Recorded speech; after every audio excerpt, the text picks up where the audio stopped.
திருப்பூர் மாவட்டம் அவிநாசி அருகே கைகாட்டி புதூர் பகுதியில் வசித்த புதுமண பெண் ரிதன்யா வரதட்சணை கொடுமையால் உயிரிழந்த சம்பவம் தமிழகம் எங்கும் அதிர்வலைகளை ஏற்படுத்தியது. இந்த வழக்கில் ரிதன்யாவின் கணவர் கவின்குமார், மாமனார் ஈஸ்வரமூர்த்தி, மாமியார் சித்ரா தேவி ஆகியோர் கைது செய்யப்பட்ட நிலையில் சமீபத்தில் மூவருக்கும் நிபந்தனை ஜாமீன் வழங்கப்பட்டது. இதனையடுத்து ரிதன்யாவுக்கு சொந்தமான 2 மொபைல் போன்கள் கைப்பற்றப்பட்டதாகவும் அவற்றை ஆய்வு செய்ய அனுமதி வழங்குமாறு கவின்குமார் தரப்பில் சென்னை உயர்நீதிமன்றத்தில் மனு தாக்கல் செய்யப்பட்டது. இன்று வழக்கு விசாரணைக்கு வந்தபோது திருமணத்தில் ரிதன்யாவுக்கு விருப்பம் இல்லை என்று அவர் தனது தோழிகளிடம் பேசியதாக கூறப்படும் ஆடியோ பதிவுகள் அந்த மொபைலில் இருப்பதாக கூறி அவற்றை ஆய்வு செய்ய வேண்டும் என கவின்குமார் தரப்பில் வாதிடப்பட்டது. இது குறித்து காவல்துறை தரப்பில் மொபைல் போன்களை புலனாய்வு அதிகாரியிடம் ஒப்படைத்தால் அவை விரிவாக ஆய்வு செய்யப்படும் என நீதிமன்றத்தில் தெரிவிக்கப்பட்டது. இதையடுத்து 2 செல்போன்களையும் தடவியல் ஆய்வுக்கு அனுப்பி பரிசோதிக்குமாறு சென்னை உயர்நீதிமன்றம் காவல்துறைக்கு உத்தரவு பிறப்பித்துள்ளது.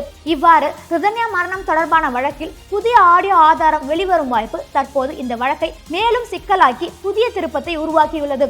ரிதன்யா வழக்கின் உண்மை வெளிச்சத்திற்கு வருமா? அடுத்த கட்ட விசாரணை மீது இப்போது அனைவரும் கவனம் செலுத்தி வருகின்றனர்.